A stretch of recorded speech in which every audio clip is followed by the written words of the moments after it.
so. In what way, James? But for me, hopeless romantic doesn't mean you just believe in love. Okay. It means you feel like love can overcome like obstacles and things like that. So because of your That's hopeless romantic, yeah. Okay, that's it. And I think most Filipinos are. Yes. What is the most hopeless romantic thing that you've ever done in your whole life? Iwanan sa forever. Aside from believing, yung action talaga, may ginawa ka out of your being a hopeless romantic. That's fun. Hashtag hot seat. I can't think of something else that's my head. How about you, Nadine? Are you a hopeless romantic? Yes. Pero, may leveling kasi. Mm-hmm. I mean, feeling ko lahat tayo ganun naman. Depende lang sa level mo. Ako, kung ano yung pinaka-hopeless romantic. Siguro, yung inisip ko na siya na talaga. As in forever. Siya na yung, Papakasalan mo. oo. He's the one, yun. Ituloy natin ang pag-hot seat, pero hindi na sa'yo, James. Nadine, what was the most romantic thing that James has done for you? Most romantic thing. Most romantic. Yung pinaka-gusto ko talaga, wala naman na siyang ginawa, pero yung pinaka-gusto ko was, I showed up nung birthday ko, dressed up as Edward Scissorhands. Okay.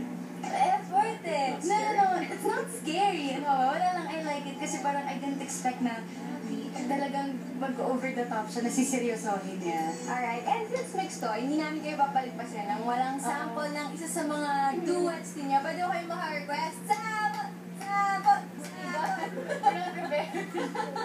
Ikaw pa rin pala ang hanap-hanap para pa na kahit mapanggap di matatago na ang iyong yakapan.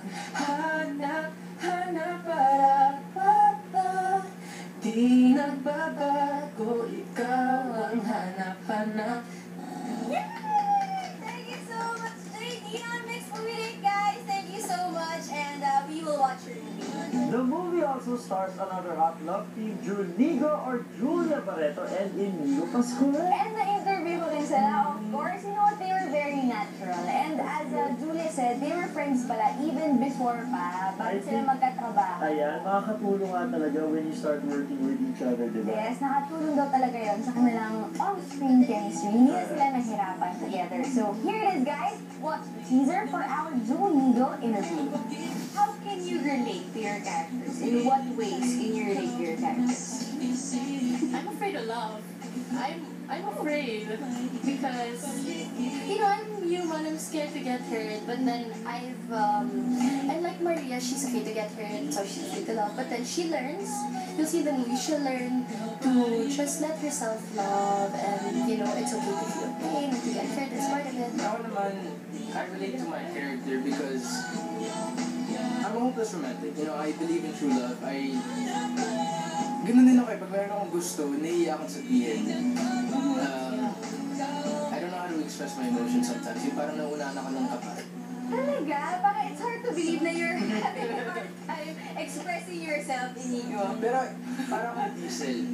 Matagal ako magano. Yung parang, What? Sige, ulitin mo. matagal ako bago, yung parang nag-warm up pa lang. Tapos pag naka-warm up na yun. That's normal for people. You don't just open up right away. Parang feeling ko palagi kang nangangapa.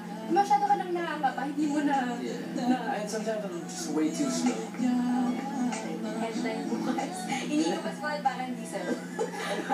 Hashtag Inigo, diesel. Nako, patikim pa lang yan sa inyo, guys! If you want to catch our full feature on Para sa Hopeless Romantic, tune in next week because there will be more revelations to come. Nagulat kami, bigla siya sumisigaw, nasa na si Nadine, ilabas niyo, ganyan. Direk Andoy, whenever he looks at us, he goes, So there you go. I hope you guys enjoyed the Mixed Movie Day today. Don't forget to tune in every week because just like music, the movies never stop coming. This has been Chino. And IE for Mixed Movie Day.